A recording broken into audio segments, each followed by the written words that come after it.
So a Swede comes into a Norwegian bar. Yeah, you know what's coming next. And a regular customer comes up to him and says, I'll give you $200 if you let me smash 10 beer bottles on your head. And the Swede thinks for a while.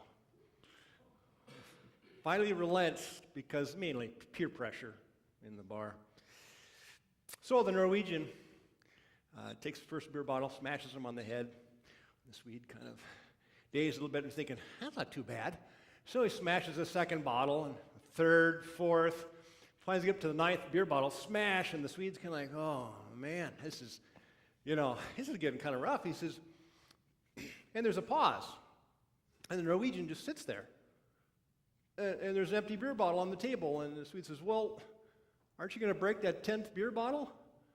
And the Norwegian says, I'm not an idiot. Then I'd have to give you $200.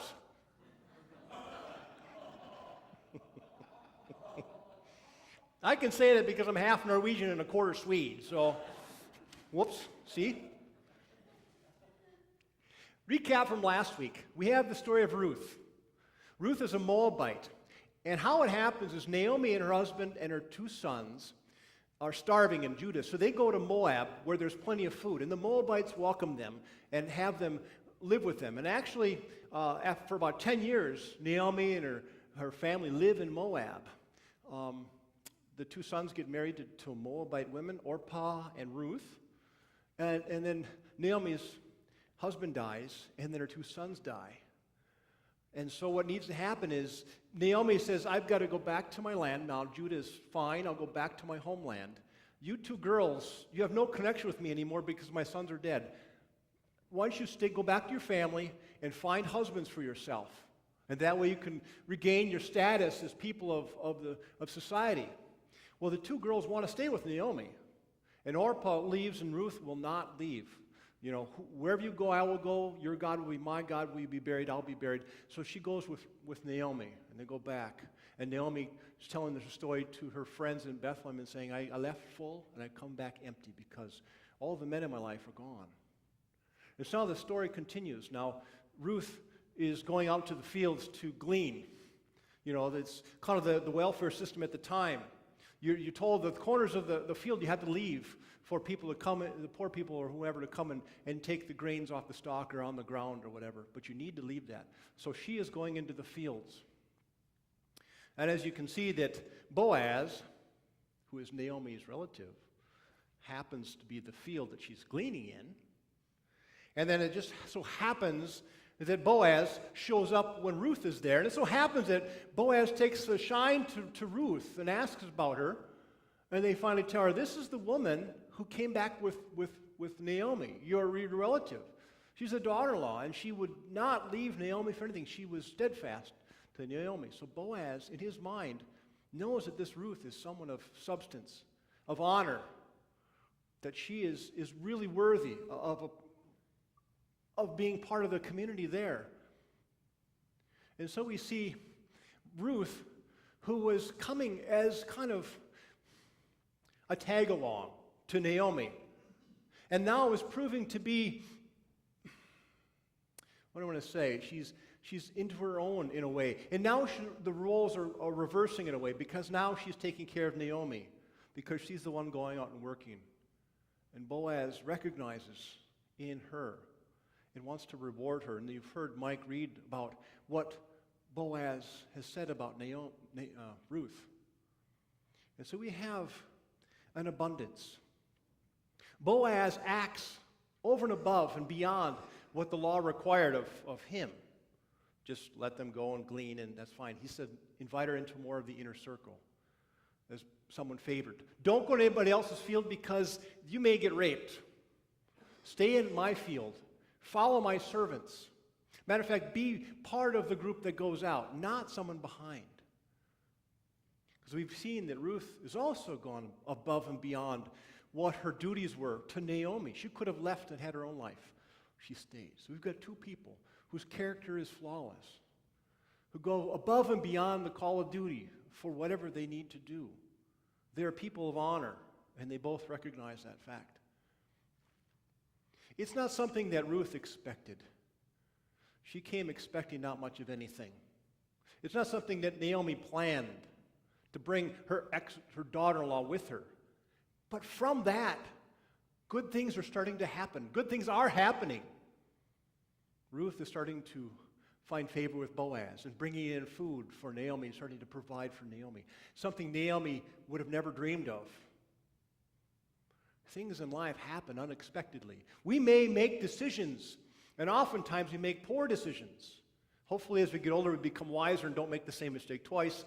But as a weightlifter, I know I revert back to my 16-year-old stupid self and do things I shouldn't be doing. Never learn sometimes.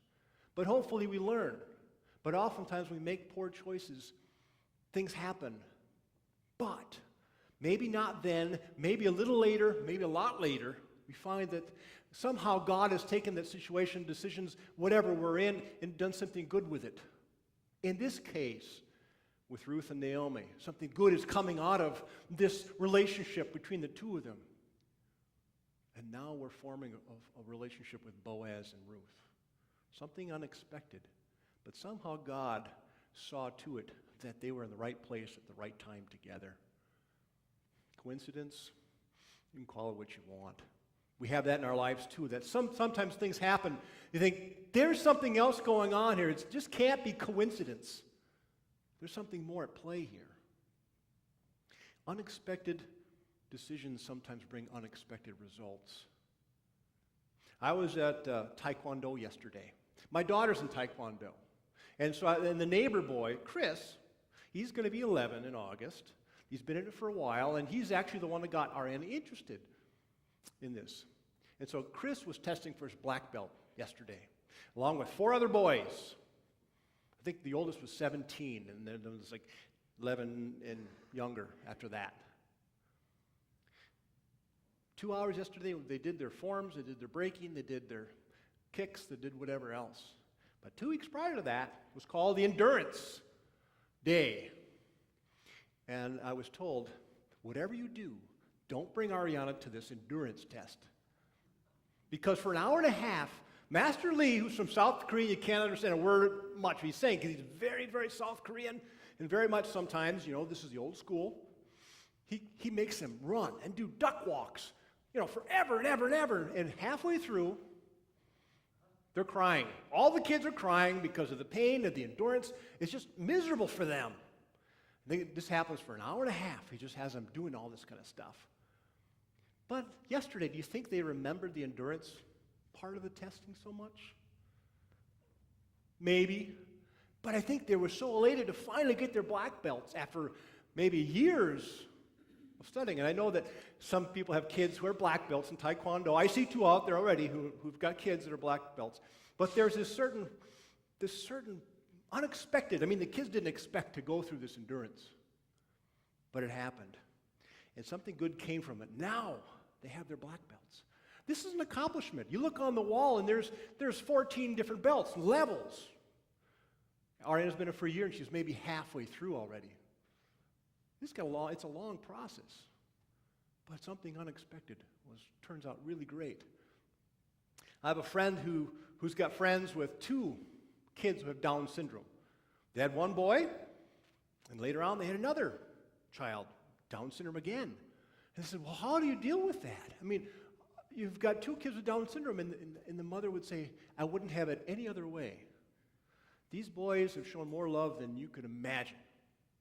Much more than me having to take care of them. There's been so much reward, so much good things. I didn't expect this to happen, but it did.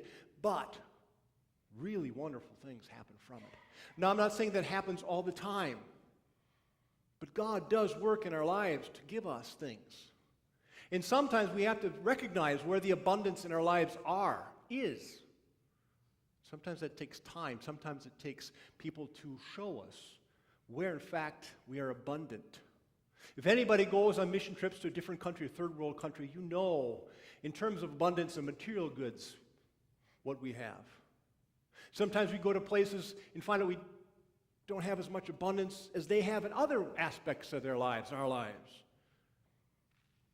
Mine was my first day in seminary. We had the workshop, and the leader of worship and liturgy said, look around you. These are your classmates. You may say, oh, I've got to be with them for 4 years? Or I've got to be with her for 4 years? Or whatever. He said, but think about, you get to be with each other for 4 years. What a gift that is. What an abundance of relationships that you have that you didn't have before. I only have 2 close friends. Wow, you've got 2 close friends. You've got friendship in abundance. I think in this scripture, the gospel is that God gives in abundance. And we see through Boaz giving in abundance. We see through Ruth giving in abundance to Naomi. Continually so. Unexpectedly so. And God, through Ruth, through Boaz, through Christ, gives us gifts unexpectedly. Who expected Christ to die and be betrayed and do all these wonderful things and then be resurrected to continue to give us wonderful gifts, a way of life, a way of living.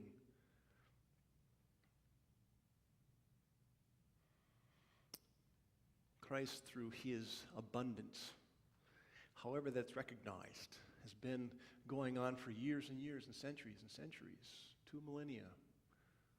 And we recognize the abundance that Christ gives us often. Sometimes through small things, sometimes through great things, sometimes through Norwegian Swede jokes, sometimes in other ways. But God is there, continuing to work in our lives. That's the key. And we, in our own lives, have to recognize those things. Where has God been in abundance in our lives? Throughout our lives. That's part of daily ministry, is where, during the week, wherever we are, where is God present and abundant to us and giving us gifts? Where is that? Because God is there. Amen.